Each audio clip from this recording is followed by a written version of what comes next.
반갑습니다. 반갑습니다. 건강히들 잘 지내고 계셨죠? 네. 다시 또 뱅큐 코리아 유튜브 채널 통해서 한 달 만에 다시 또 인사 올립니다. 네. 작가님들 목소리 잘 들리시나요? 네. 네. 음성 체크만 한번 부탁드리겠습니다. 잘 들리시는지 한번 부탁드리겠습니다. 네. 감사합니다. 목소리 작진 않으시죠? 작게 들리진 않으시죠? 그 전까지 했던 방식은 제가 무선 마이크를 썼다가 이번에 마이크를 새로 앞에다가 조금 성능 좀 좋은 마이크로 짜잔 이렇게 했습니다. 네. 감사합니다. 네. 감사합니다. 오늘 안내 드린 것처럼 주제는 크게 3가지 진행을 해드릴 겁니다. 네. 네, 김세용 작가님, 네. 콘덴서 마이크입니다. 콘덴서 마이크. 네. 주제 크게 3가지 준비해드렸습니다.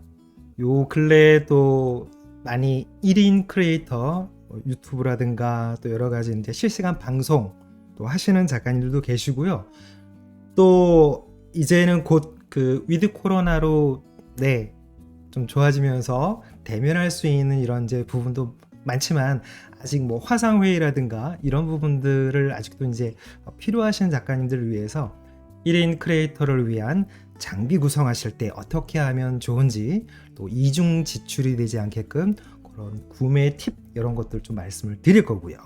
두 번째는 우리 사진 하시는 작가님들이 주로 아마 이 강의를 시청을 하시는 걸로 알고 있습니다. 그래서 사진 작가님들께 필요한 중요한 모니터, 좋은 카메라, 좋은 렌즈, 그 다음에 그 촬영된 멋진 사진을 제대로 정확하게 볼 수 있는 모니터가 필요하죠. 네, 그래서 전문가용 모니터 또 어떻게 선택하셔야 되고 어떤 것을 주의 있게 살펴보셔야 되는지 그런 부분을 좀 말씀을 드리겠습니다. 네. 그리고 또 많이 기다리셨죠? 3번째 주제는 포토샵에서 왜곡 보정하는 꿀팁 5가지를 말씀을 드리겠습니다. 네. 제가 오늘 말씀드리는 이 포토샵 왜곡 보정법 5가지만 딱 갖고 계시면 사진이 일그러졌거나 만족스럽지 않았을 때 우리가 기본적으로 뭔가 수평을 잡는 이런 거는 가장 기본적인 거죠. 그런 거 말씀드릴 건 아니고요. 네. 뭔가 어떻게 해도 잘 안 됐었던 그런 왜곡 상태들을 작가님들이 만족스러운 결과물로 만들어 드릴 수 있도록 안내를 드리겠습니다. 유용하게 쓰실 겁니다. 풍경사진, 인물사진 여러 가지 각 장르별로 제가 오늘 말씀드리는 이 5가지 포토샵의 왜곡 보정법은 유용하실 겁니다. 네. 죄송합니다. 작가님들 오늘 강의 진행해 드리면서 질문글 남겨주시면 중간중간에 강의 도중에 제가 모니터링 하면서 답변 올리면서 계속 그렇게 강의를 진행을 해 드리도록 하겠습니다. 네. 자, 지금 우리 뱅큐 코리아 관계자님께서 댓글 달아주셨는데 간단하게 먼저 공지사항 먼저 말씀드리고 순차적으로 진행을 하도록 하겠습니다. 일단 오늘 강의 끝나고 나서 미리 지금 뱅큐 아큐 컬러 이 카카오 채널 가입하신 분들은 다시 추가 가입하실 필요는 없으시고요. 아직 뱅큐 전문가용 모니터 즉 뱅큐 아큐 컬러 이 카카오 채널 친구 추가 안 하신 작가님들께서는 친구 추가하시고 거기다가 강의 후기하고 다음에 어떤 강의를 했으면 좋겠다라는 그런 내용들을 제안을 좀 해주시면 다시 또 다음에 또 준비할 때 의견 주신 내용들을 반영해서 또 알찬 강의 또 준비하도록 하겠습니다. 그래서 후기 작성해 주신 작가님들 중에서 한 분은 이 전문가용 모니터를 사용하시는 작가님들은 사용자 환경에 맞게끔 색을 정확하게 또 계측을 하셔야 되기 때문에 데이터 컬러, 즉 그 머스터 컬러에서 지원해 주신 스파이더 X 프로 모델을 요 캘리브레이터를 한 분께 보내드리겠습니다. 매번 귀한 중요한 유용한 장비 후원해 주셔서 감사합니다. 네. 자, 그리고 두 분께는요, 오늘 그 첫 번째 주제이기도 하죠.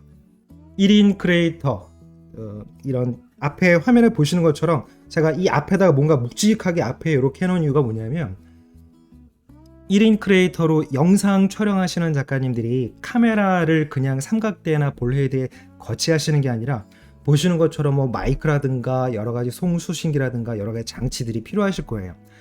그 장치들을 달아낼 수 있는 이런 케이지를 두 분께 추첨해서 보내드리도록 하겠습니다. 응원 많이 보내주시고 또 후기 많이 남겨주시고 다음에 어떤 거 했으면 좋겠습니다라는 제안도 부탁드리겠습니다. 네, 중간중간에 잠깐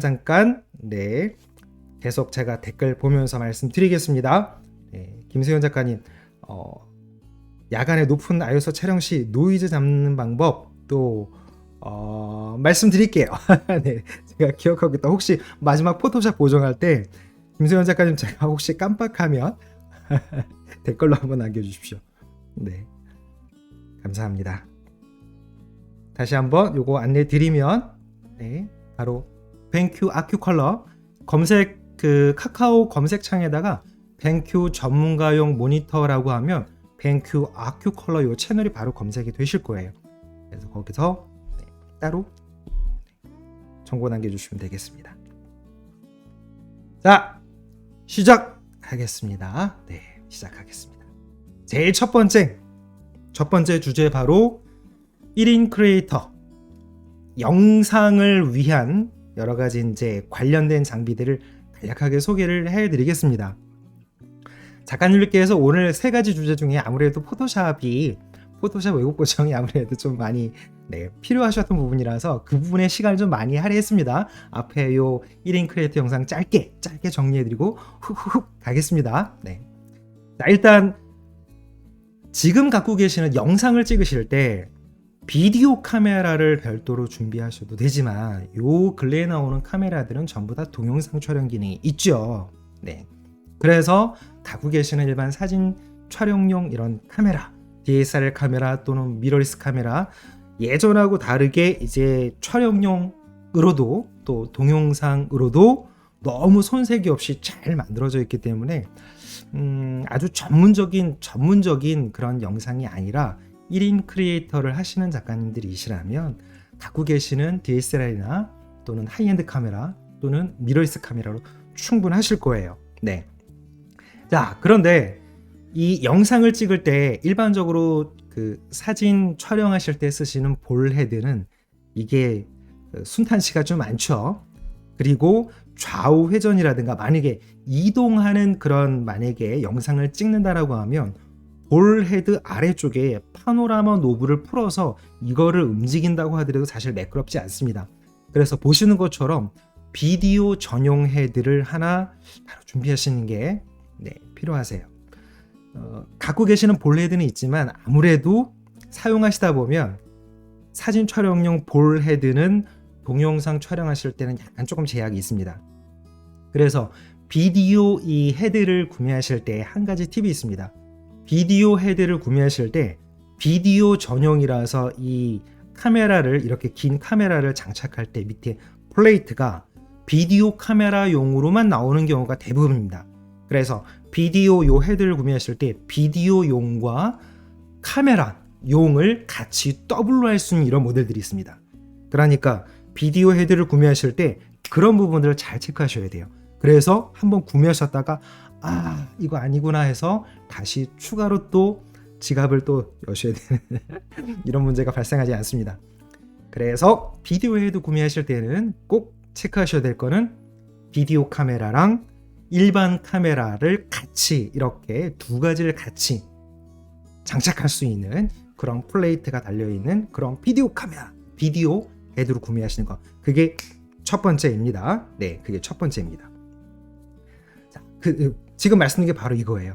그래서 구매하실 때 어느 제품을 하시든 요즘에는 예전과 다르게 제조사들마다 그래도 어느 정도 이제 퀄리티가 많이 좋아졌습니다. 아주 유명한 브랜드가 아니더라도 유압식으로 요즘에 꽤 잘 만듭니다. 예전에는 전문 브랜드 아니면 참 추천해드리기가 참 죄송할 정도로 너무 이거는 아니다 싶을 정도의 장비가 많았는데 요즘에는 잘 만듭니다. 잘 만드니까 가성비 잘 보시고 대신 보시는 것처럼 카메라 플레이트를 비디오하고 두 개를 같이 혼용해서 쓸 수 있는 그런 부분들을 선택하시는 거 필요하십니다. 자, 일단 지금 제가 질문 보면서 해드리는데요. 나중에 지금 중간중간에 포토샵 관련되어 있는 질문들이 있어서 나중에 제가 또 강의하다 보면 잘 정확하게 모든 걸 다 기억을 못할 수도 있으니까 포토샵 강의할 때 포토샵 관련된 질문은 그때 올려주시면 감사하겠습니다. 네, 감사합니다. 자, 그렇게 하나 체크하시고요. 그 다음이 뭐냐면 마이크예요. 영상을 전문으로 하시는 작가님들께서 처음에 이 영상에 입문하시는 작가님들께 제일 첫 번째로 이거는 꼭 신경 쓰십시오라고 하는 부분이 있습니다. 그게 바로 사운드입니다. 사운드. 뭐냐면 영상 화질이 영상이다 보니까 영상에만 너무 집중해서 4K 카메라라든가 이런 거를 준비하시는 것까지는 좋은데 문제는 화질이 아무리 좋아도 사운드, 음성의 질이 좀 이렇게 되면 잘 안 보여지게 됩니다. 네. 그래서 음성, 사운드는 정말 신경 많이 쓰셔야 돼요. 요즘 카메라는 웬만하면 우리가 방송 송출하거나 그럴 때 꼭 4K가 아니더라도요. 풀 HD 규격이어도 충분하세요. 작가님들이 지금 제 강의 영상 보고 계시는 것도 풀 HD 규격입니다. 그러니까 4K 영상이 아니어도 일반적인 그런 1인 크리에이터들이 분께서 영상 송출하실 때 풀 HD 규격도 크게 손색이 없으세요. 대신 사운드, 음성은 너무 중요합니다.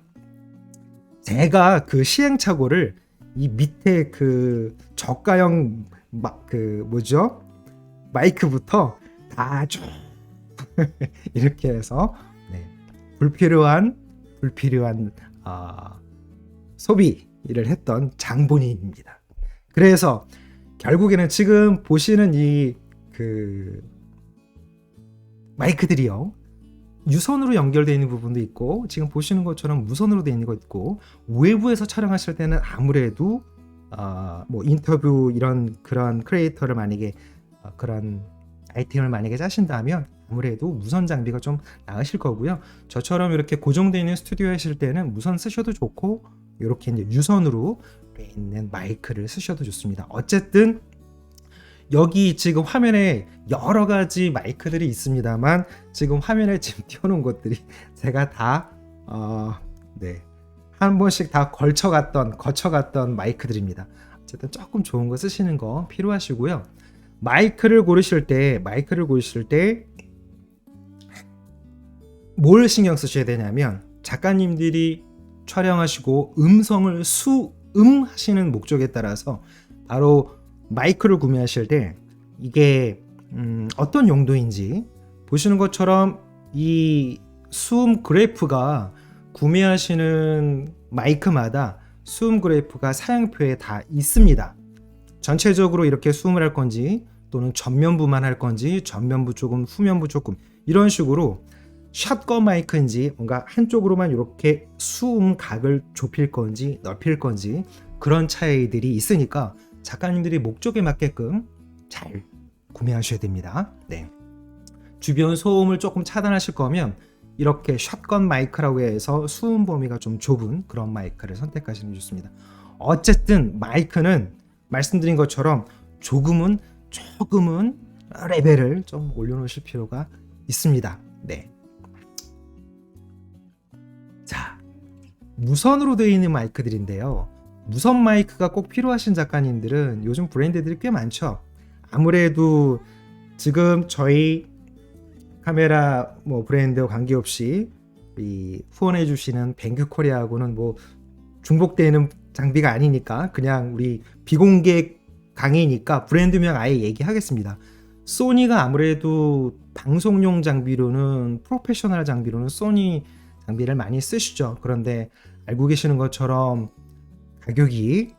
가격입니다. 네.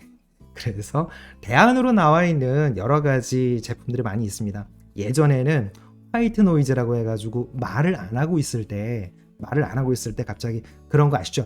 스익 하고 나는 화이트 노이즈, 이게 너무 심해서 그래서 고가 장비로 갈 수밖에 없는 이제 그런 부분들이 있었는데요.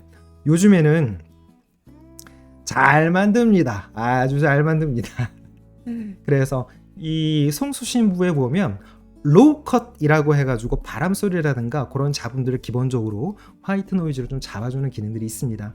그리고 폰에다가 연결할 수 있는 아이폰 쓰시는 작가님들, 폰으로 만약에 영상 촬영하시는 작가님들은 어쨌든 음성이 깨끗해야 되니까 그런 경우에도 이렇게 바로 폰에다가 꼽을 수 있는 USB-C 타입도 있고, 또 아이폰에 쓰는 8핀짜리 그런 방식도 있고 여러 가지가 있습니다. 그래서 마이크는 다시 한번 강조하면 좋은 거 쓰셔야 됩니다. 그 다음에 실내에서 하실 때 조명, 제가 지금 촬영하는 곳은 되게 밝게 천정에다 레일 등을 달아서 아무래도 강의를 전문적으로 이렇게 해드리다 보니까 따로 그 조명 설치가 이렇게 따로 개별적으로 스탠드를 세우는 게 아니라 천정에 지금 달려 있는데요.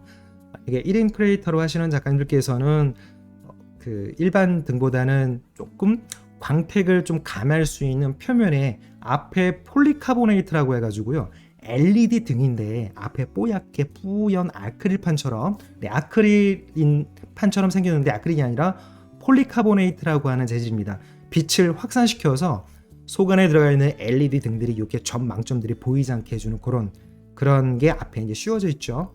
그래서 그런 거를 준비해서 하시면 될 것 같습니다. 네. 그리고 방금 전에 우리 후기 남겨주신 작가님들 두 분께 추첨해서 드린다고 하는 요 케이지, 카메라 케이지. 제가 요번에 두 분께 드리는 요 케이지는요, 큰 DSLR은 들어가지 않고요, 소형 카메라라든가 요즘에 요 근래 나오는 미러리스는 다 장착이 됩니다. 요 근래 나오는 미러리스들, 풀프레임 미러리스들 다 장착이 되는 사이즈입니다. 그래서 두 분께 보내드리도록 하겠습니다.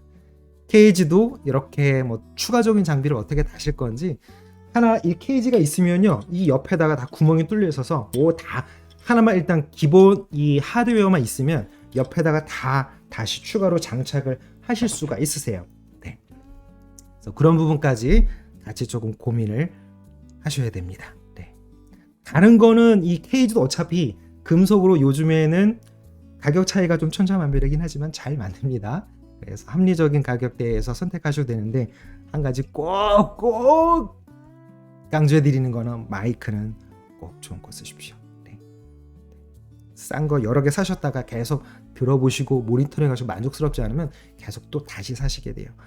영상은 화질도 좋아야 되지만 화질보다 음성이 좋아야 된다는 거만. 네.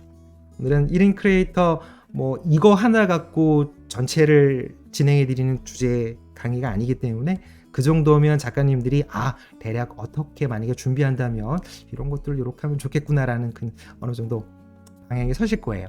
만약에 이런 거 추가적인 만약에 어떤 장비에 그래도 추천을 할 수 있는 추천을 만약에 부탁을 하신다면 따로 아까 뱅큐 아큐 컬러 쪽에다가 또 후기도 남겨주시고, 또 다음에 강의 어떤 거 하면 좋을지 남겨주시면서 추가적인 내용 질문하시면 제가 또 다시 질문을 다시 이어받아서 답변을 드릴 수도 있으니까요.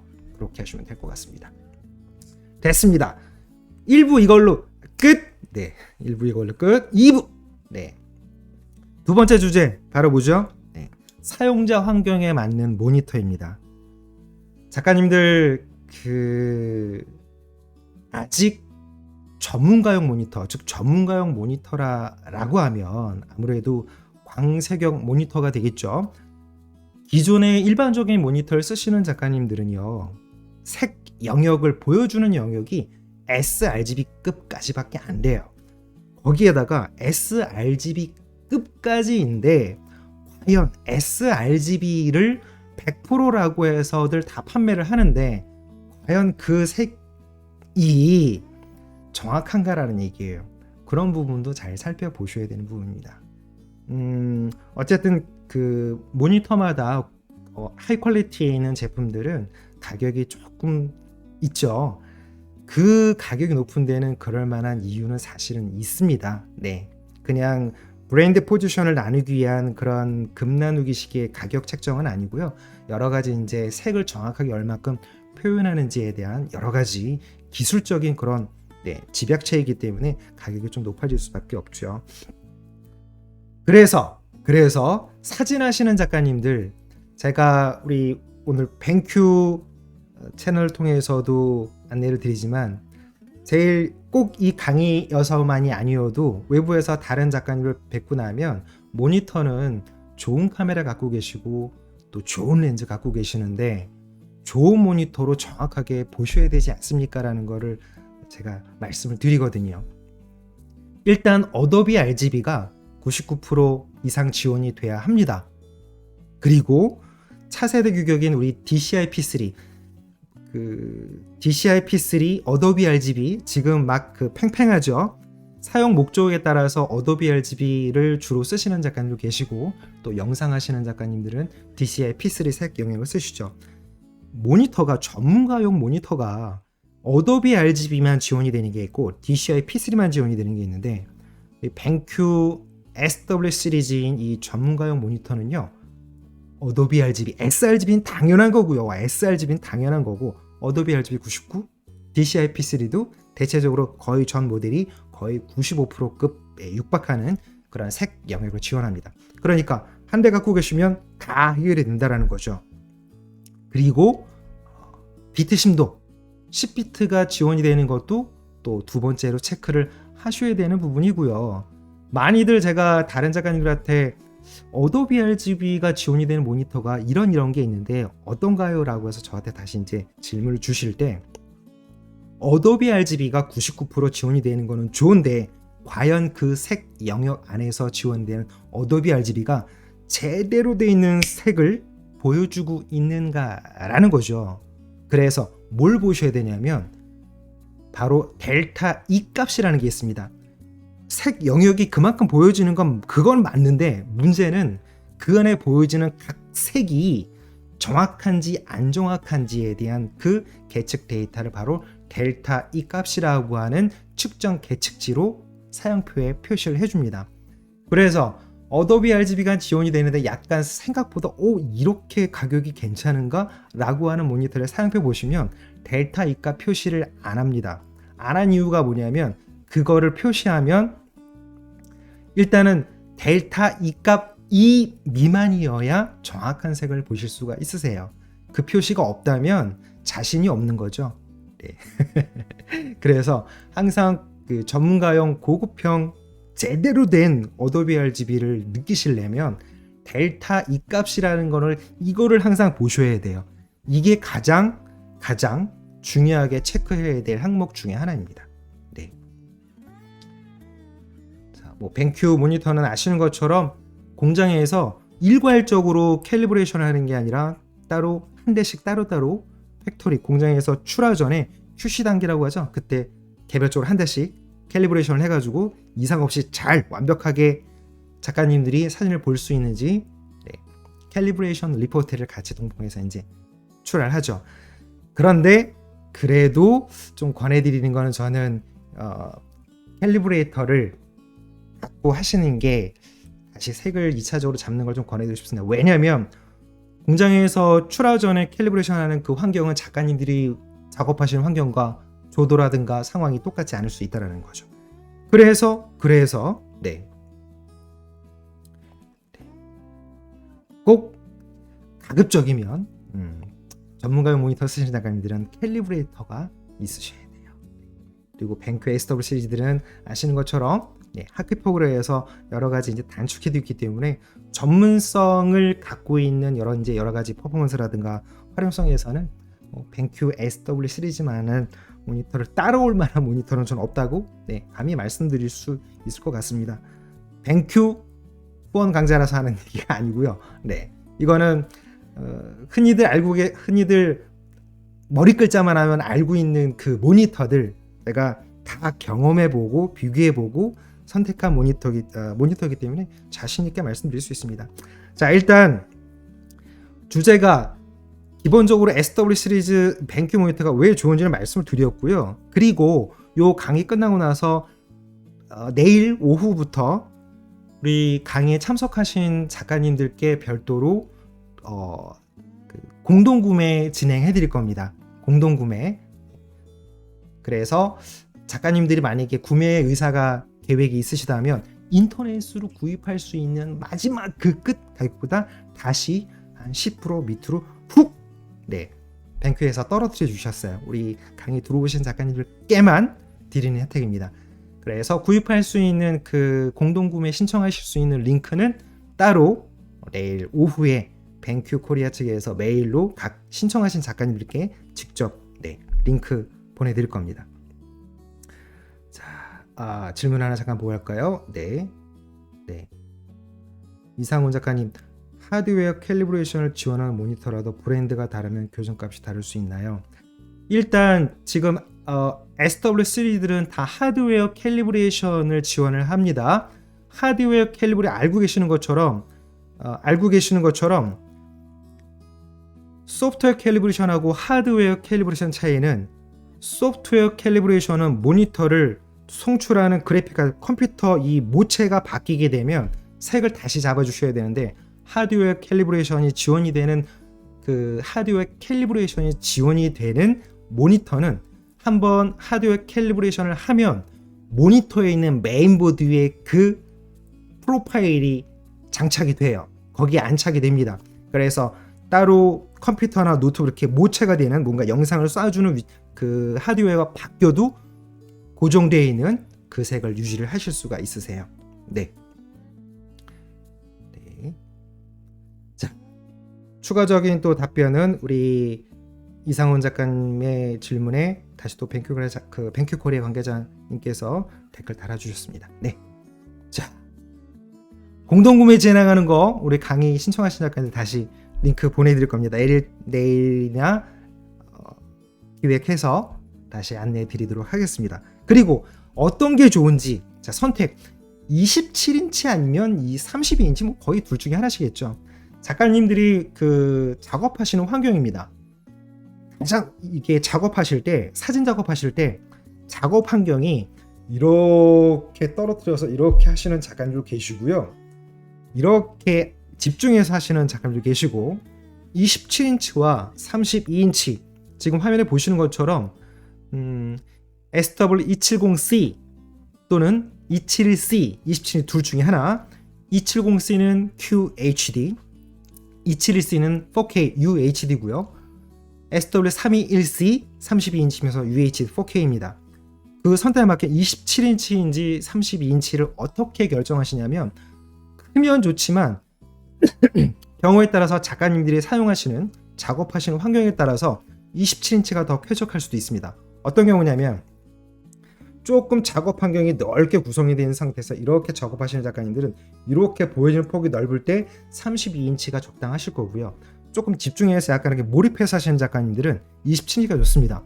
이렇게 작업하시는 작가님들은 이 자세는 오랫동안 숙련이 되고 습관이 되어 계시기 때문에 이렇게 집중해서 앞으로 이렇게 와서 작업하시는 작가님들은요 32인치를 사시게 되면 어떻게 되냐면 작업하시다가 화면이 크니까 이렇게 돼요. 그러면 여기 아프죠? 그래서 한눈에 쫙 볼 수 있는 각 작가님의 작업 환경 현재 쓰고 계시는 모니터의 작업 환경이 어떻게 보시냐면요 딱 되셨을 때 여기서부터 여기까지 작업 환경 바로 작가님이 계시는 곳에서부터 모니터 보시는 거리가 항상 거의 일정하게 그 거리라면 이 거리만큼이 바로 모니터의 폭이라고 생각하시면 돼요. 네, 그렇게 결정하시면 간단합니다. 그리고 작업 환경 제가 어떻게 구성하십시오라는 부분을 말씀을 드릴 때요. 가급적이면 사진 작업하실 때는 뱅큐 SW 시리즈들은 이렇게 모니터에 차가운 후드가 있죠. 그래서 집중도를 높일 수도 있는데 추가적으로 그렇게 차광 후드도 쓰시고 가급적이면 창가가 만약에 작업실에 창이 있다면 낮에 작업할 때 자연광이 들어오지 않도록 저는 암막을 치시는 거를 권해드립니다. 그 암막 스크린, 암막 롤 스크린 같은 경우에는 가격이 그렇게 비싸지 않으니까 그런 식으로 좀 몰입하실 수 있는 작업 환경을 구성해 놓으시는 거 조금 필요하세요. 네. 네. 네. 우리 김세훈 작가님. 네. 아, 뱅큐 하드웨어 캘리. 어쨌든 이 캘리브레이터가 필요합니다. 그래서 요 데이터 컬러의 스파이더 X 프로를 하시게 되면 어쨌든 하드웨어 캘리브레이션도 캘리브레이터를 쓰셔야 되니까요. 네. 그래서 두 가지 아까 말씀드린 것처럼 소프트웨어 캘리브레이션, 데이터 컬러의 이 스파이더 X 프로로 번들 프로그램을 하시게 되면 소프트웨어 캘리브레이션 되는 거고요. 이 기기를 사용해서 뱅큐에서 제공해주는 팔레트 마스터라고 하는 하드웨어 캘리브레이션 프로그램이 있습니다. 그 프로그램이 스파이더 X를 지원하기 때문에 서로 짝을 맞춰서 그렇게 해주시면 됩니다.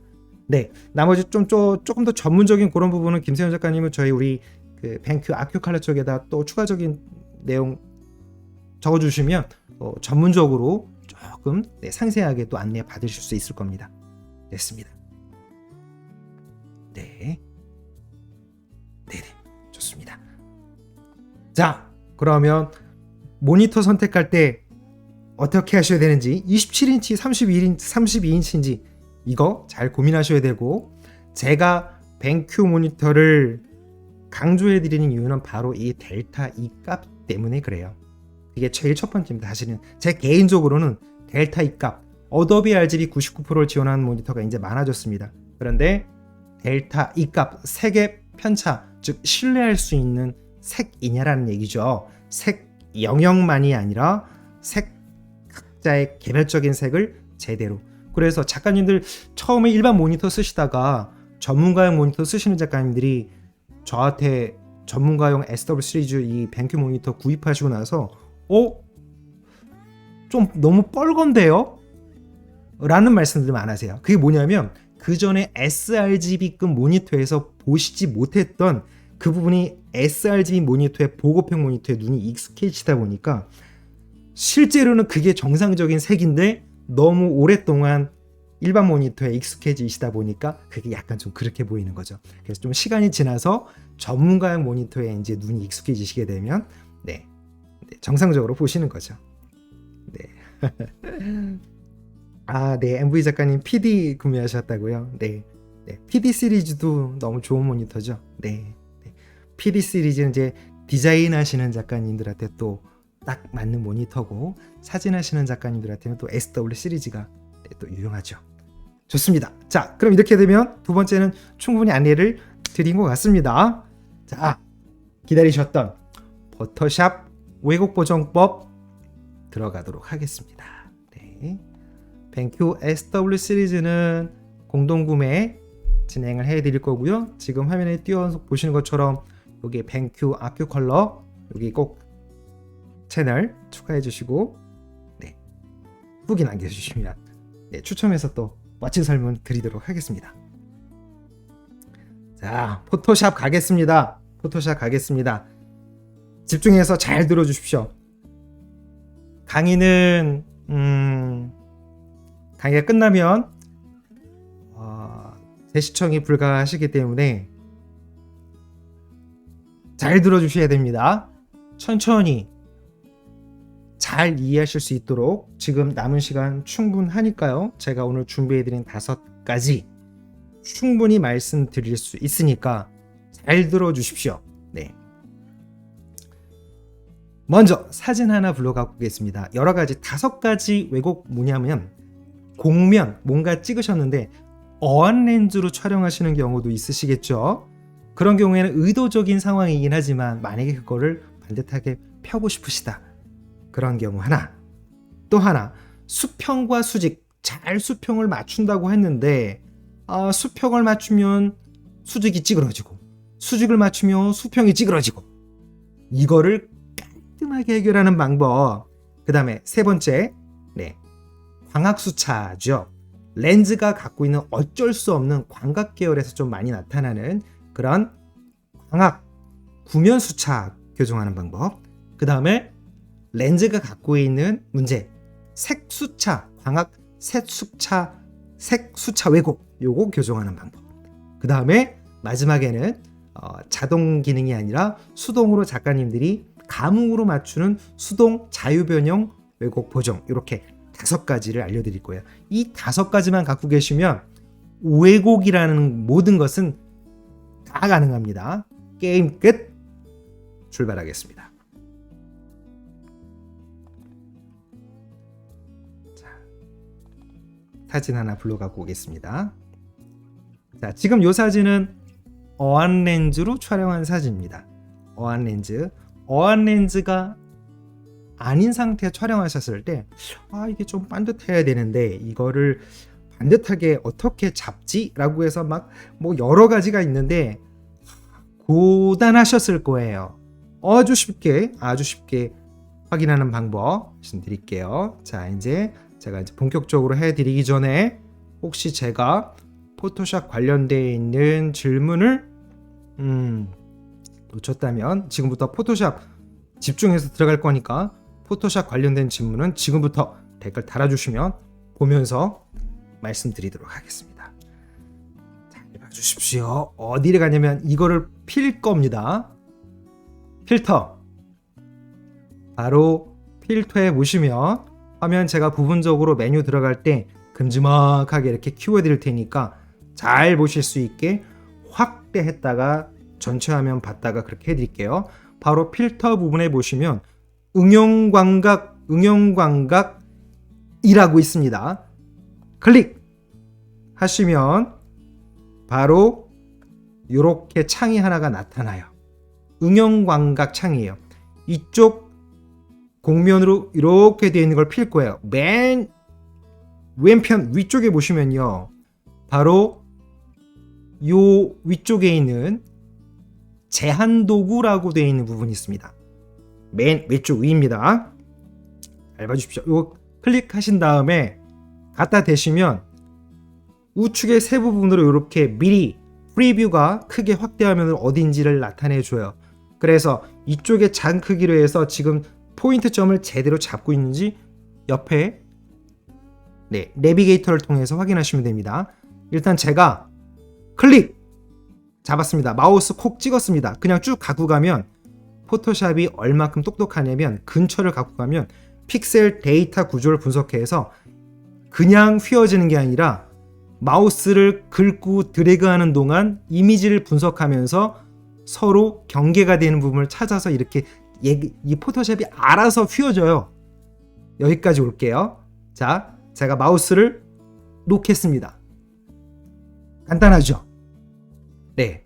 마음에 안 드신다고요? 요 사이가 조금 안 맞다면 그러면 마지막에 다 하시고 나서 그 가운데 바로 요 중앙 지점 여기다 딱 갖다 대시면 다시 이렇게 크로스 십자 안내 표시가 뜹니다. 요 상태에다가 딱 두신 상태에서 여기를 이렇게 다시 수정하시면 그 부분을 다시 2차적으로 다시 이렇게 보완을 하실 수가 있으세요. 확인! 누르시면 이렇게 돼요. 자, 그러면 나머지 이렇게 손실된 부분은 다시 자르기 도구, 자르기 도구를 사용하셔가지고 싹 안으로 작가님들이 원하시는 범위만큼 조정을 하시면 되겠죠. 네, 이렇게 해서 작가님들이 원하시는 비율로 만드시면 되겠죠. 한 3:2 비율로 기본 요걸로 한번 해볼까요? 네, 이렇게 해서 보통 따로 트리밍을 안 하시면 기본적인 사진이 3:2 비율이죠. 이렇게 해놓고 엔터 하시면 끝! 되셨나요? 네. 어떻게 바뀌었냐면 이렇게 되어 있는 사진이 이렇게 바뀌었습니다. 간단한가요? 네. 어디냐면 필터, 응용광각 맨 위쪽에 있는 바로 제한 도구입니다. 네. 되셨죠? 네. 하나 더 해볼까요? 사진 불러 갖고 오겠습니다. 이것도 어안 렌즈로 촬영된 사진이에요. 잘 보시면요, 어안 렌즈로 촬영을 해서 이미 의도적이긴 하지만 이거 반듯하게 한번 펴볼게요. 이거를 전부 다 반듯하게 펴볼게요. 필터, 응용광각, 요 자리입니다. 응용광각 클릭해서 들어오시면 지금 보시면 아래쪽에 밑에 아까 분명히 밑에 이렇게 휘었었는데 수평선이 일자로 딱 됐죠. 그래서 사진마다 자동으로 이렇게 잡아주는 게 있고, 일단 기본적으로 갖고 오면요, 이 응용광각 필터 포토샵이 사진의 이 데이터를 픽셀 구조를 분석해서 일단 1차적으로 아까는 못 잡아줬지만 이렇게 자동으로 잡는 경우도 있습니다. 그래서 못 잡으면 작가님들이 제한도구를 사용해서 다시 2차적으로 손으로 건드려 주시면 돼요. 자, 그러면 여기는 수평이 됐어요. 그런데 이거 피고 싶다고요? 똑같이 하시면 됩니다. 바로 좌측 상단에 있는 제한도구 갖고 요 위에다가 건물 끝에 제가 이거 다 반듯하게 필게요. 클릭 붙잡고 쭉 가시면 근처로 이렇게 따라가면 포토샵이 알아서 그 굴곡면을 타고 와줘요. 약간 만족스럽지 않은 거는 여기서 이렇게 다시 2차적으로 수정을 해주시면 돼요. 여기도 피고 싶으시다고요? 또 긁고 가시면 돼요. 이렇게요. 바깥쪽에 여기도요. 여기도요. 여기도요. 이 포토샵의 응용광각 이거 너무 착하지 않나요? 네. 중간에 이거 피고 싶다고요? 또 하세요. 피고 싶으신 게 충분히 안 펴졌다면 다 피십시오. 여기도요. 이렇게요. 알아서 그 길을 픽셀 구조 데이터를 보고 포토샵 알아서 반준 인공지능입니다. 네. 이렇게 찾아줘요. 여기 휘었네요. 그렇게 다른 거 피다 보니까. 그러면 이거 다시 또 피시면 돼요. 네. 이렇게 되셨나요? 확인 눌러서 갖고 오면 이렇게 되는 거예요. 네. 나중에 이제 부분적으로 좀 만족스러운 부분 하나씩 이 그 창문 세로열들마다 일일이 다 잡으셔도 돼요. 그럼 다 일자로 다 세워집니다. 되셨죠? 네. 자, 요게 바로 어안으로 찍으셨을 때 아니면 의도치 않게 렌즈의 구면 수차 때문에 휘어져 있는 부분들을 반듯하게 만드실 수 있는 방법이에요. 네. 간단하죠? 자, 사진 또 다른 거나 보겠습니다. 네. 자,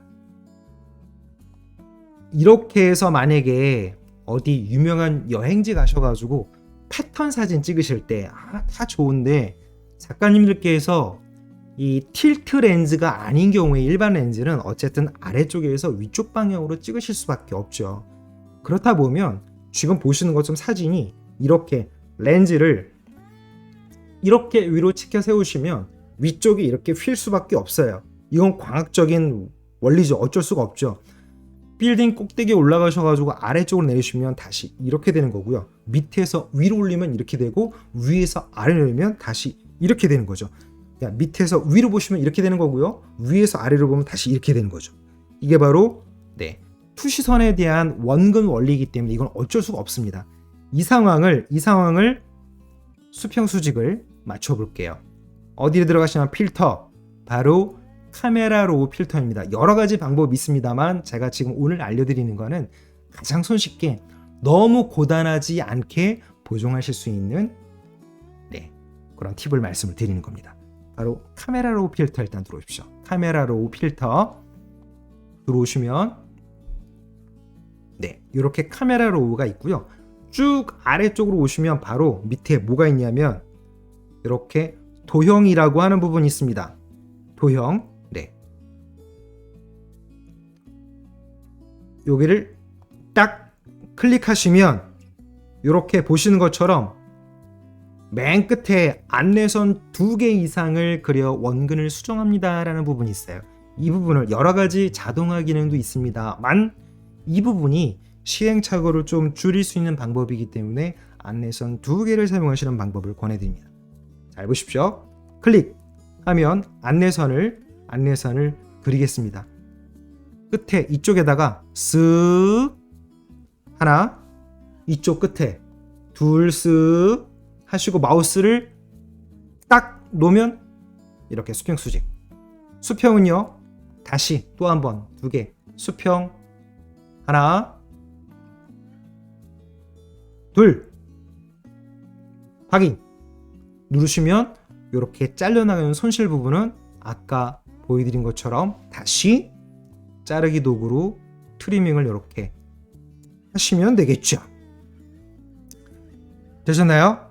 네. 되셨죠? 또 하나, 여러 가지 예시를 보면서 작가님들이 촬영하실 수 있는 여러 가지 장르를 예시 사진마다 하나씩 다 보여드릴게요. 여행지에 가셨어요. 유럽에 이제 여행 가시게 되면 골목 소관에서 찍으실 때 예쁘죠? 예쁜데 이거 자체로도 예쁜데 반듯하게 애매하게 휘어져서 반듯하게 세우고 싶으시다. 똑같습니다. 똑같이 필터, 카메라로 필터 들어오시면 바로 도형 부분, 도형 바로 요 자리입니다. 네, 요 자리 잘 체크해 주시고 바로 요 끝에 있는 바로 안내선 2개 체크 가겠습니다. 잠깐 빠져나왔네요. 다시 들어가겠습니다. 네. 제가 취소 키를 눌러서 빠져나왔습니다. 네. 자, 여기 안내선 이걸로 이쪽에 여기요. 다시 여기 홈통 빗물 내리는 홈통 섰죠? 이게 이 세워주는 부분에서 주변의 픽셀 데이터 구조가 손실되는 양이 적을 때는요, 손실 부분이 없이 이렇게 만들어줍니다. 손실되는 양이 많으면 손실 부분이 어쩔 수 없이 나타나고요. 자, 가로 부분도 만약에 여기가 약간 비탈해졌는데 이 부분을 만약에 반듯하게 잡고 싶으시다 그러면 이 부분도 건드리실 수 있으세요. 여기를 이렇게, 네, 이렇게요. 확인 누르시면 전, 후, 전, 후, 전, 후. 작가님들이 원하신다면 이렇게 찍어서 약간 기울어져 있는 그런 모습이 목적이시라면 그대로 두시는 거고, 아, 나는 반듯하게 세우고 싶으시다 그러면 이 방법을 쓰시면 되는 거예요. 되셨죠? 네. 자, 또 다른 거. 실내 사진, 또 직업적으로 이렇게 인테리어 사진 찍어주시는 작가님들. 사진이 주 본업은 아니시지만 그 부동산 관련 중개업 하시는 작가님들께서 저한테 몇 번 문의를 주셨어요. 잘 찍는다고 잘 찍는데 이거 찍을 때마다 이게 참 고민해요 라고 하신 부분이 뭐냐면, 이쪽을 맞추면 여기가 찍으러, 여기를 맞추면 이걸 찍으린다는 말씀하셨어요. 그래서 그분 이제 요 방법을 알려드리고 나서 네, 완벽하게 이제 해결이 되신 거죠. 자, 실내 사진 하나 갖고 오겠습니다. 마찬가지예요. 필터, 카메라로 필터, 바로 이겁니다. 네, 이거. 이제 한번 아시고 나면 별거 없어요. 그런데 이쪽에 보시면 자동화 기능이 있어요. 가급적이면 그냥 직접 작가님들이 수동화하시는 게 좋고요. 자동화 기능은 알아서 펴주는데 자동화 기능을 한번 써볼게요. 네, 자동화 기능을 다시 한번 써보겠습니다. 여기 보시면 자동화, 이쪽에 보시면 여기가 보시는 것처럼 이렇게 여기가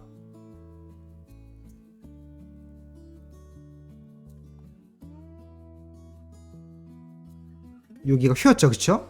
그리고 이쪽도 다 휘었고요. 이거를 자동화 오토 A로 딱 잡으면 얘가 알아서 해주는데 거의 괜찮네요, 그쵸? 그런데 간혹 가다가 만족스럽게 자동화 기능이 세로율이 분명하지 않을 때는 제대로 못 세워주는 경우들이 있어요. 네. 요거를 이걸로 잡아서 아예 직접 그냥 이렇게 하나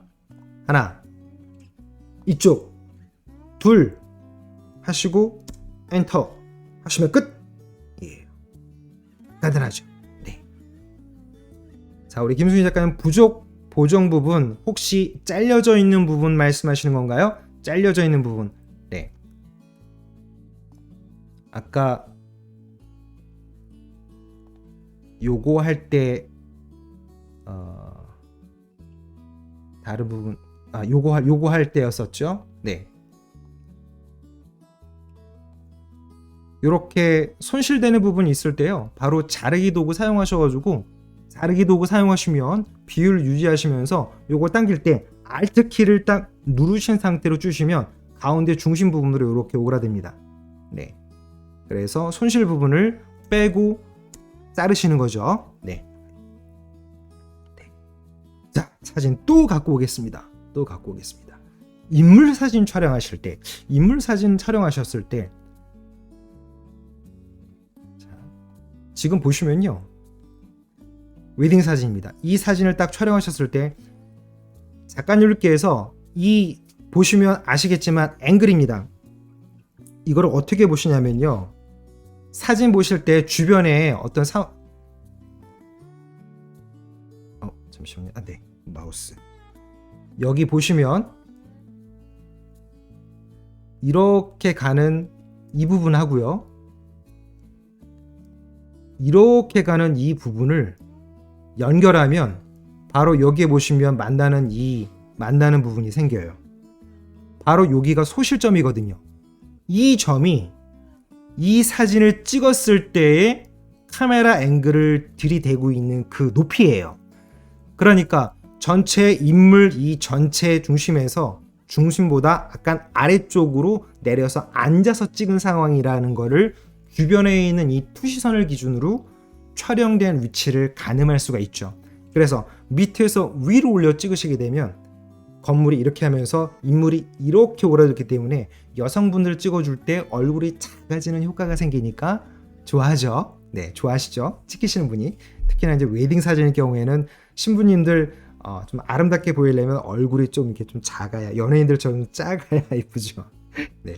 그런데 이런 경우에 이제 어떤 문제가 생기냐면 수직을 이렇게 되어 있는 걸 이렇게 피면 어떻게 될까요? 이렇게 되어 있는 걸 이렇게 피면 얼굴이 커지겠죠.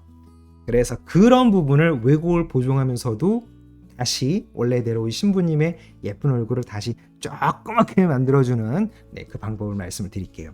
일단 먼저 카메라로 필터 들어오셔야 되겠죠. 카메라로 필터 일단 들어오셔가지고 도형 부분에서 바로 이쪽에다 한번 긁으세요. 여기다 하나 긁고 다시 여기다가 뿅 하면 세워져요. 그래서 일단 반듯하게 이게 중심이 아니라면 그럼 다시요. 요거랑 이쪽이랑 자, 안내선 전부 다 지우겠습니다. 새로 요쪽에 있는 가로등 요거 말고 요쪽 건물로 요걸로 하나 요걸로 둘 네 이렇게 했습니다. 그럼 아까보다 보시는 것처럼요. 전후 비교해 볼까요? 왼편에 있는 사진 뒤쪽에 건물 이 외형선들은 반듯하게 서서 그건 안정감이 있어졌는데 문제는 아까 금방 말씀드린 것처럼 이거를 이렇게 늘리니까 신부님 얼굴이 이렇게 늘어났단 말이에요. 일단은 갖고 오세요. 네, 일단 갖고 오셔가지고 얼굴이 늘어났어요. 이걸 어디 들어가시냐면 필터 바로 픽셀 유동화 안에 들어오세요. 네, 픽셀 유동화 안으로 들어오시면 이렇게 창이 뜹니다. 여기 보시면 맨 위쪽 좌측 상단에 보시면요. 이렇게 손으로 이렇게 되어 있는 아이콘이 있어요. 이게 바로 뒤틀기 도구입니다. 이 뒤틀기 도구를 쓰시는데 어떻게 쓰시냐면 인물 얼굴만 두 가지 뒤틀기 도구하고 아래쪽에 오목 도구 두 개를 쓸 거예요. 먼저 오목 도구부터 얼굴 크기를 조금 줄이겠습니다. 얼굴 크기보다 대략 이 브러쉬 크기는 한 배 반 정도 하시면 무난하실 거예요. 이 상태에서 이 오목 도구를 사용하셔가지고요. 얼굴에다 대고 죄송합니다. 볼록 도구를 체크했네요. 오목 도구 오셔가지고 얼굴 크기의 한 배 반 정도 되는 브러쉬 크기 그 상태에서 한번 작아졌죠. 만약에 몸도 비대해졌다 그러면 몸도 어깨도 좀 줄이시는 거예요. 다시 어깨를 주실 거면 전체 이 모양새의 전체 크기 1배 반 정도의 브러쉬 크기 다시 오목독으로 뿅 줄어들었죠. 그런데 줄어들면서 신부님 얼굴이 작아지긴 했는데 이게 그대로 돼 있고 이렇게 홀쭉해지니까 되게 얼굴이 길죠. 이 상태에서 뭘 하시냐면 바로 뒤틀기 독을 사용해서 얼굴 크기의 1배 반 정도를 두신 상태에서 바로 요 신부님 얼굴 위에 머리 정수리 압력은 10입니다. 압력은 10. 너무 세게 하시면 갑자기 훅 꺼지니까 압력은 10 두시고 뒤틀기 도구로 머리 정수리 끝에 대신다면 콕 마우스 누르시고 슬쩍 끌고 내려오시면 돼요. 조금만. 확인 눌러볼게요. 전, 후 비교해볼까요? 전, 후 어떠세요? 뒤쪽의 배경도 전혀 왜곡이 없죠? 포토샵을 보정하셨을 때 제일 중요한 건 뭐냐면 얼마나 자연스러운가라는 거죠. 네. 되셨나요? 네. 그렇게 하시면 되니까 뭐. 이렇게. 최초 마지막 어떠세요? 최초에서 왜곡 보정 얼굴 커졌어요. 건물은 섰지만 다시 얼굴을 원래대로 회복. 전, 후. 맨 처음, 맨 끝. 얼굴 크기 어떤가요? 괜찮죠? 됐습니다. 네. 다시 또. 인물 사진 촬영하셨을 때 애매한 경우, 이런 경우죠. 이런 경우. 바로 보시는 것처럼 이런 선들이 의도한 게 아니라면 좀 반듯하게 펴실 필요가 있죠. 다시 계속 반복해 드립니다. 바로 카메라로 필터 오셔가지고요. 어디요? 바로 도형의 안내선 2개. 먼저 여기 하나, 둘. 그 다음에 가로선 하나, 둘. 네. 물론 이 아래쪽에 발 끝부분이 크롭이 되는 그런 문제가 있으니까 그래서 작가님들 촬영하실 때 항상 여러 가지 왜곡 상태에 대한 이런 후차적인 보정을 위해서 꼭 여유 있게 찍으셔야 되는 거 그런 부분도 참고해 주시고요. 네. 네. 박영규 작가님 감사합니다. 네. 그레이스 강 작가님도 응원 감사합니다. 김순희 작가님 아까 질문하신 거는 제가 해결해 드렸는데 그 질문이 제가 답변해 드린 게 맞나요? 네. 혹시 아니라면 다른 또 질문 주시면 답변 드리도록 하겠습니다. 네.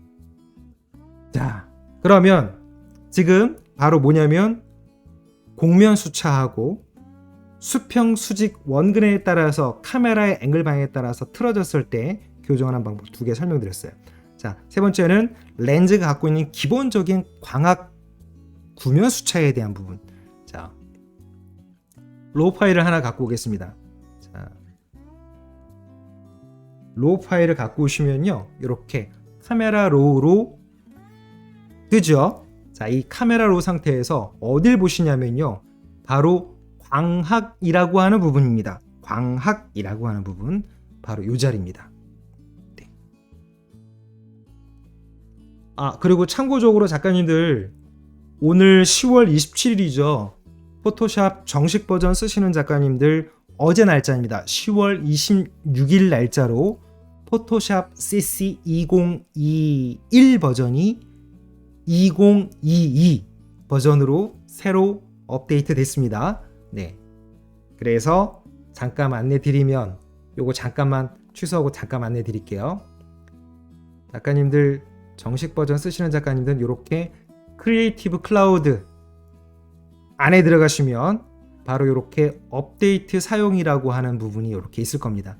그래서 안으로 딱 들어가시면요, 이렇게 신규 릴리즈 버전 2.3 버전이 어제 날짜로 업데이트가 됐습니다. 기존에 2021 버전을 그대로 두고 2022 버전을 새로 까실 거면 여기에서 업데이트 하실 때요, 업데이트 하실 때 메시지가 이렇게 뜹니다. 화면에 보시는 것처럼요, 기존 설정 및 환경 설정을 그대로 갖고 오시는 건 체크하시는 게 좋고요.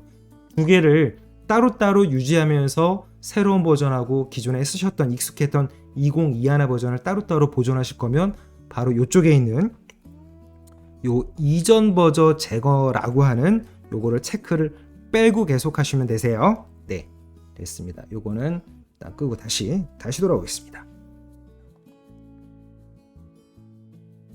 자, 카메라 로우에서 기본적인 광학 보정입니다. 기본적인 광학 보정 간단합니다. 여기 보시면 지금 요거 아무것도 손 안 대 있는 상태고요.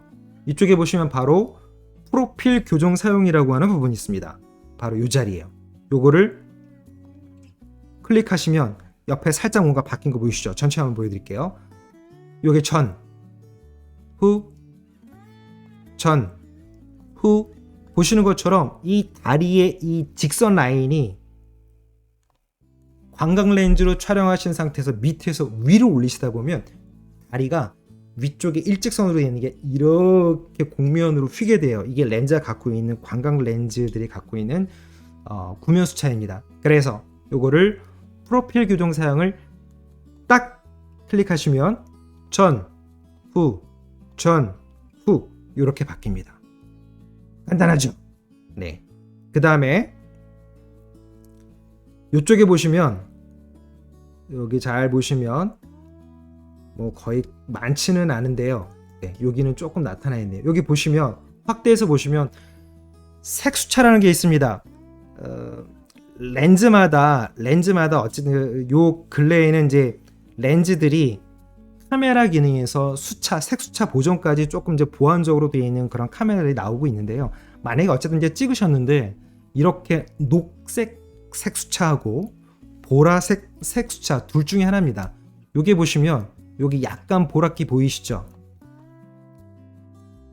이쪽은 약간 녹색. 네. 녹색은 조금 뚜렷하게 보이네요. 이게 색수차 현상이거든요. 렌즈가 갖고 있는 색수차입니다. 이 색수차 왜곡을 간단하게 여기 있는 바로 요 색수차 제거만 클릭하시면 기본적으로 어느 정도 순화됩니다. 한번 눌러볼게요. 콕 보이시나요? 네. 다시요. 전, 후, 전, 후 되셨죠? 네. 네. 추가로 다시 그래도 이 자동 색수차 제거 왜곡 기능으로 이걸로 못 잡아내서 잘 안 잡힌다 그러면 이 아래쪽에 내려오시면 바로 언저리 제거라고 하는 부분이 있습니다. 요게 자동화 기능에서 충분치 않을 때 바로 보라색, 마젠타 계열이죠. 사실은 게 보라색보다는 게 마젠타라고 하는 게 맞습니다. 그러니까 선홍색 부분이죠. 네. 녹색 부분. 색수차는 이렇게 두 가지입니다. 그래서 만족스럽지 않다라 충분히 제거가 되지 않았다고 생각하셨을 때는요. 그 녹색 비율을 이거를 슬라이더를 이렇게 쭉 끌고 오시면 일단 자동화 기능으로 지금 어느 정도 억제가 돼 있는 상태이기 때문에 큰 변화는 없겠습니다만 만약에 작가님들이 사진이 색수차 현상에 색 왜곡이 생겼을 때 이 부분을 자동화 기능으로 만족스럽지 않으시다면 네, 추가적으로 언저리 제거 부분에서 바로 보라색, 즉 마젠타, 선홍색이라든가 녹색을 슬라이드를 끌어올리시면 해결이 되세요. 되셨죠? 네. 됐습니다. 네. 이렇게 해서 앞에 구면, 곡면, 어안렌즈, 수평 수직 왜곡, 그 다음에 광학 보정, 방금 말씀드린 거, 그 다음에 색수차 보정, 마지막에 수동으로 바꾸는 방법은 뭐 어떤 부분이냐면 기본적으로 지금 앞에 말씀드린 이 부분만 하시면 색수차 왜곡 보정이든 아니면 원근 왜곡 보정이든 또 곡면 보정이든 다 가능하실 거예요. 그런데 이제 어떤 경우냐면 이런 경우 앞에 했던 걸 순차적으로 한 번씩 한번 해보죠. 자, 지금 보시면 밑에서 위로 올려서 찍은 상태에다가 어안 렌즈를 사용을 했어요. 그러니까 아래쪽도 휘어 있고 위에도 뭔가 약간 좌우 대칭이 잘 안 맞는 이런 상태가 생긴단 말이죠. 자, 이런 부분에서 네, 바람양의 작가님, 네, 요거순 작가님 바로 아까 말씀드린 색수차에서 자동으로 마음에 안 드시면 네, 거기다 언저리 제거해서 추가를 하시면 색수차가 거의 잡힙니다. 네. 자, 자, 이 부분을 앞에 했던 거를 순차적으로 하나씩 한번 적용을 한번 해볼까요? 먼저 이거 피셔야 되겠죠. 필터, 응용광각 오셔가지고요. 여기 바로 제한 도구로 여기를 쓱 긁고 가시는 거예요. 얘가 포토샵이 얼마나 똑똑하냐면요. 거의 근접한 자리로 자기가 알아서 찾아줍니다. 공면을 알아서 만들어줘요. 만족스럽지 않으실 때는 이렇게 싹 긁어서 다시 2차적으로 수정 한번 하셨어요. 일단 그거부터 갖고 오시는 거예요. 이 상태부터 한번 갖고 와보죠. 자, 그러면 일단 반듯하게 됐어요. 약간 기울어진 것 같네요. 그러면 자르기 도구 선택하신 다음에 비율은 그대로 원래대로 두겠습니다. 자르기 도구 선택한 다음에 맨 위쪽 상단 옵션 바에 보시면 이렇게 똑바르게 하기라는 게 있죠. 바로 요걸 클릭하셔가지고 여기를 수평을 다시 이렇게 잡으시면 반듯하게 이렇게 쓰죠. 자, 손실 부분은 나중에 정리하겠습니다. 이렇게 한 다음에 이쪽 보시면 왼편이 오른편보다 약간 이렇게 올라갔어요. 이럴 때 쓰는 게 이제 수동으로 작가님이 조금 조정을 하셔야 되는 부분이죠. 컨트롤 A 해서 전체 선택하시는 겁니다. 전체 선택하신 다음에 컨트롤 T 보시면 이제 바로 편집하실 때 이렇게 보시면 자유변형이라는 게 있습니다. 컨트롤 T 자유변형 클릭하시면 사방 꼭지점하고 중간점이 하나씩 나타납니다. 맨 위쪽에 이 꼭지점 부분을 어느 정도 들어갔는지 그걸 보셔야 되니까 바로 컨트롤 키를 누르시고요. 키보드 엔터키 바로 옆쪽에 보시면 옆에 보시면 다운표 있죠. 쌍따옴표 세미콜론인데 쌍따옴표 컨트롤 키 누르시고 쌍따옴표를 누르시면 죄송합니다. 컨트롤 키 누르시고 네 따옴표 누르시면 이렇게 망점 그리드가 나타나요. 그래서 요거를 컨트롤 키 누르셔야 됩니다. 컨트롤 키 누르시고 끝에 있는 꼭지점만 해서 수동으로 좌우 일그러짐을 직관적으로 눈으로 보시면서 잡으시는 거죠. 이렇게요. 되셨으면 엔터 하시고 그리드 빼고 보죠. 그러면 어느 정도 요게 비율이 맞았네요. 자, 이 상태에서 이제 바로 자르기 도구가 그대로 유지된 상태니까 요거를 비율을 유지하시면서 이렇게 대칭을 만들어 주시면 되겠죠. 엔터. 네, 요쪽에도 끝에 손실 부분 안쪽으로 이렇게 좀 들어가겠습니다. 엔터. 자, 얼굴이 조금 밑에서 위로 올려다 보니까 여기가 약간 어안렌지다 보니까 가운데 중간이 커지니까 얼굴이 커졌죠. 아까처럼 필터 바로 픽셀 유동화 오셔가지고요. 얼굴 크기 줄일 때 오목 도구 이게 얼굴 도구도 별도로 사실은 있는데요. 여기서 하는 것보다 오목 도구로 하시는 게 비례가 조금 더 낫습니다. 차라리요. 네, 얼굴 크기 한 배 반 정도 거기서 콕 대신 이제 뒤쪽에 건물 배경이 일그러지는지 그런 부분도 조금 이제 같이 좀 보셔야 되겠죠. 확인 됐습니다. 최초 상태하고 한번 비교해 볼까요? 맨 최초 상태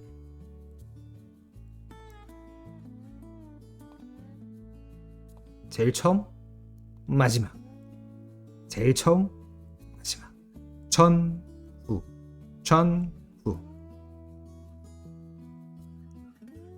네 되셨나요?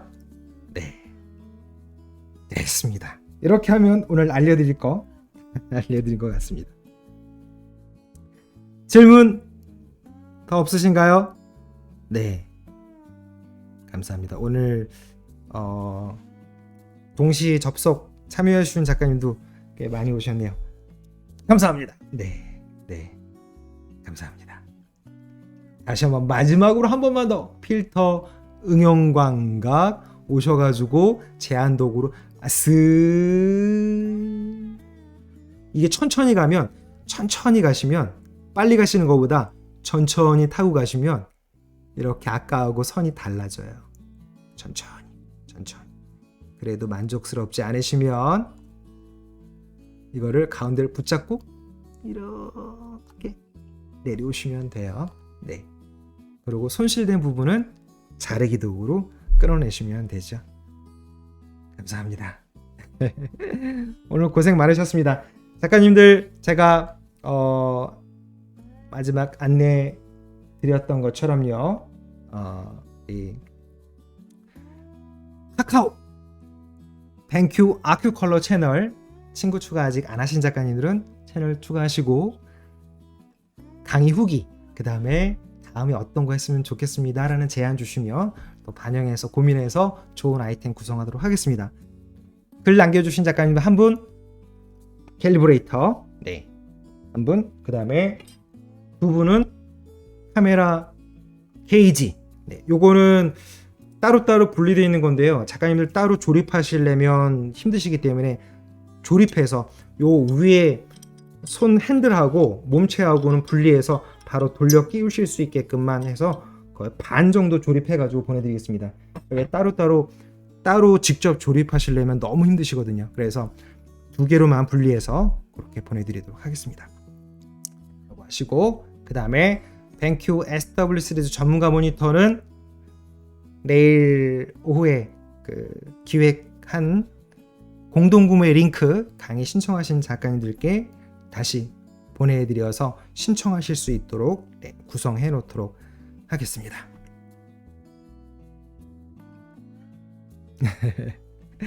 감사합니다.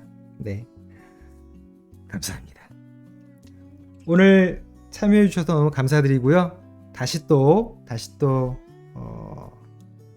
다음에 더 유용한 강의로 다시 인사드리러 오도록 하겠습니다. 긴 시간 너무 고생 많으셨습니다. 감사합니다. 물러가겠습니다.